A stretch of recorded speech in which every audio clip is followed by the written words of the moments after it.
We're going to be talking about another US president today, and I have a big announcement to make at the end of the video. Stay tuned to the end of the video for a big announcement.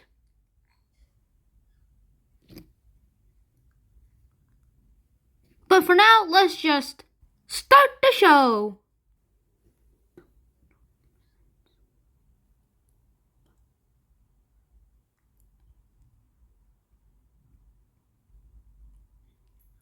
Hold on a second, that name's incorrect. James Earl Carter. Wait, what? Editor, what are you doing? Oh, all right. Jimmy Carter. Okay, guys, let's get this started. So let me say some obvious facts first about Jimmy Carter. And do I seriously need to wear this stupid president's suit? Can I at least take off the tie? Yes? Great. And as I was saying, Jimmy Carter was born on October 1st of 1924 in a place called Plains in Georgia. That's an even worse name for boring Oregon, or this, place that I would say, Fuffy! And also, I don't know where it is from. I can't say the name of the town. Can I say, Pee? No? Okay, then let's continue. That wasn't even his real name. In fact, as I showed earlier, his real name was James Earl Carter Jr. And he was born in this, place. I should also mention that he is also the first president to ever be born in a hospital. Yeah. Wait. What? So anyways, besides the hospital, now let's talk about his education. Let's go to the time machine, which my animator made for me.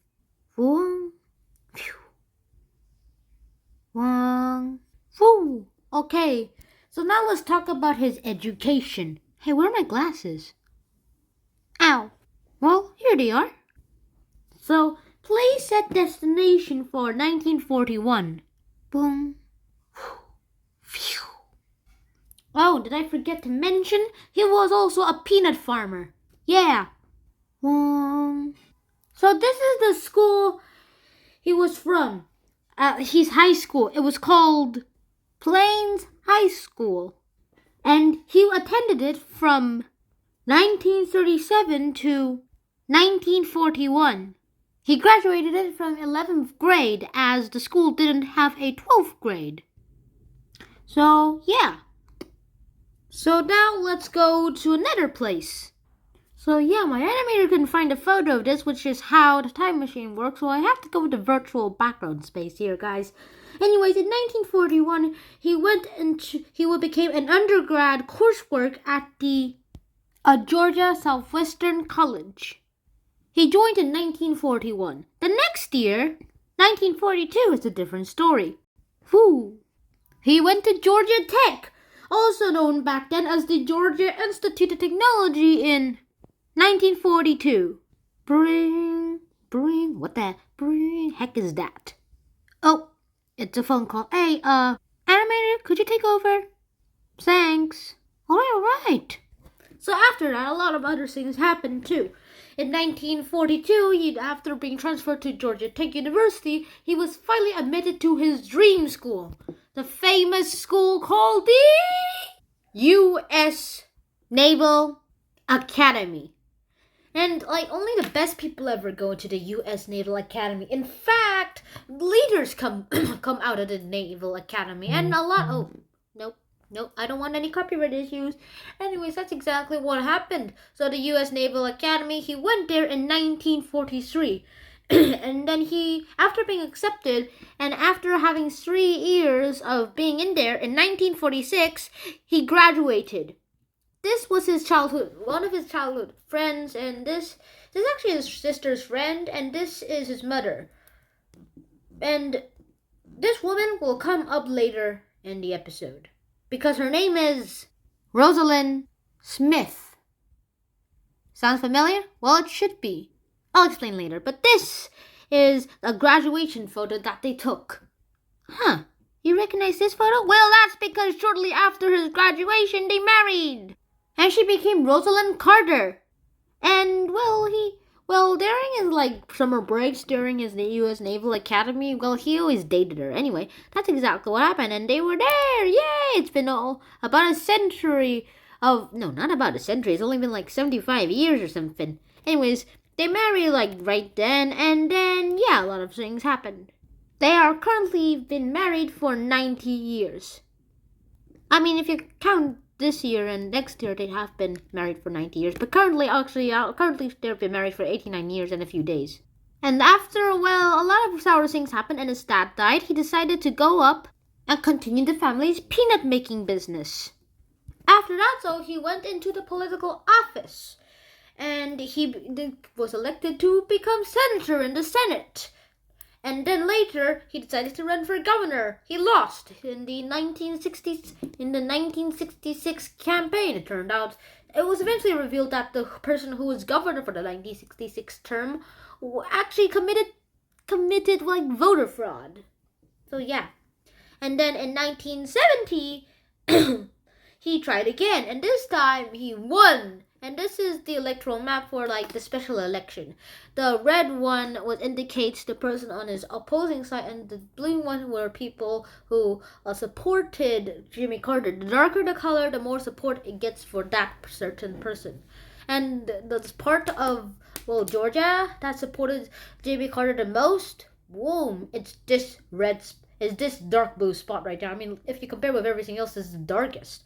And which state, probably, which part of Georgia supported his opponent? Well, I can't really tell. Probably this one or that one. But, I mean, whatever.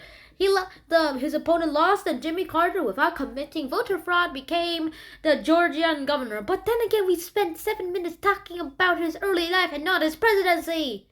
And so what is his presidency? Let's find out, shall we? He announced that he was running for president on December 12th of 1974. And this is a bat. And he says, "My name is Jimmy Carter, and I'm running for president." And he debated against the sitting president, Gerald Ford. Unless you haven't watched my video about Richard Nixon and Gerald Ford, well, go check it out, because it talks a lot about Watergate. And on the 1974 election, he won the Democratic nomination and also, boom, defeated Ford. It was a close election, though. Ford got 49% of the popular vote, and Carter got about 50%. And their electoral votes were also pretty close.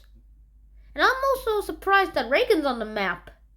I mean, he only got one electoral vote. So, what the heck? So now he's president. Now what's he gonna do? He's not gonna do anything stupid, right? Well, he signed a lot of environmental acts, although he kind of failed politically. And then this happens.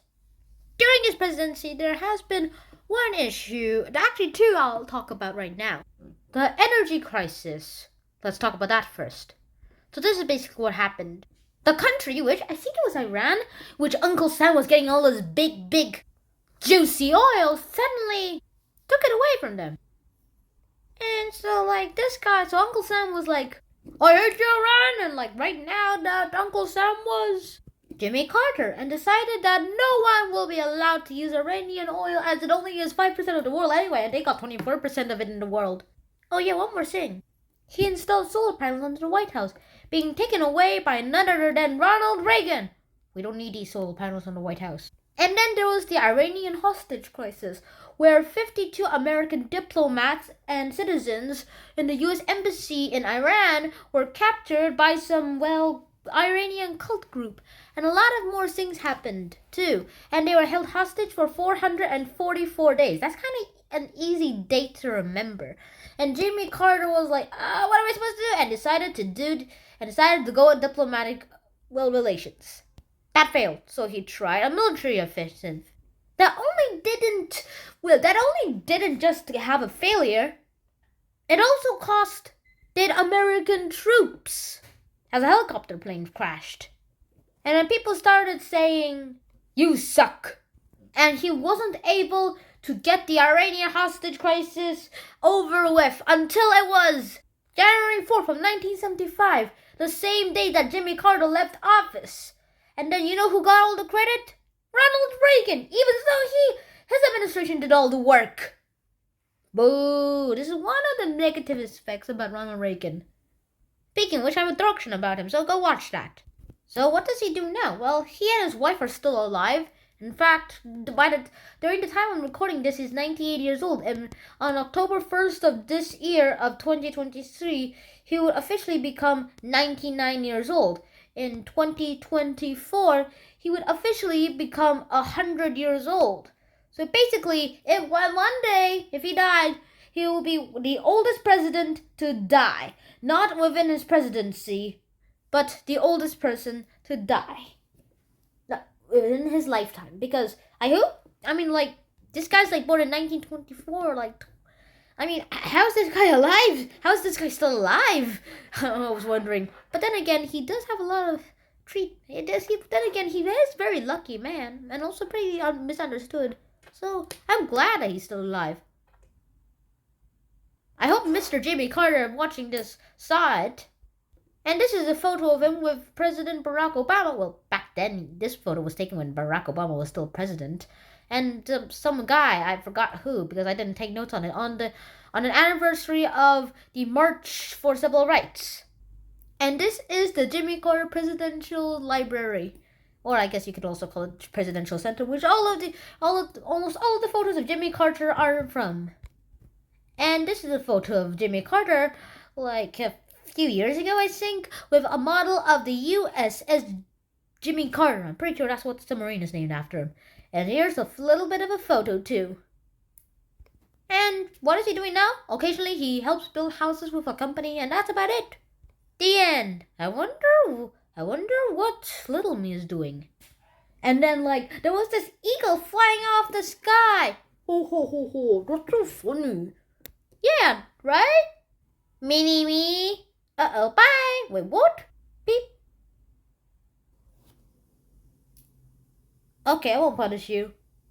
Because you're me. Okay. But I'm not gonna use you tomorrow. You're not gonna be hired for tomorrow's video. Aww. The end. See you guys in my next episode of Hanjo and Sean. And tomorrow, we'll be talking about someone else. See you soon. Schnan out. Pace! Jimmy Carter, pace!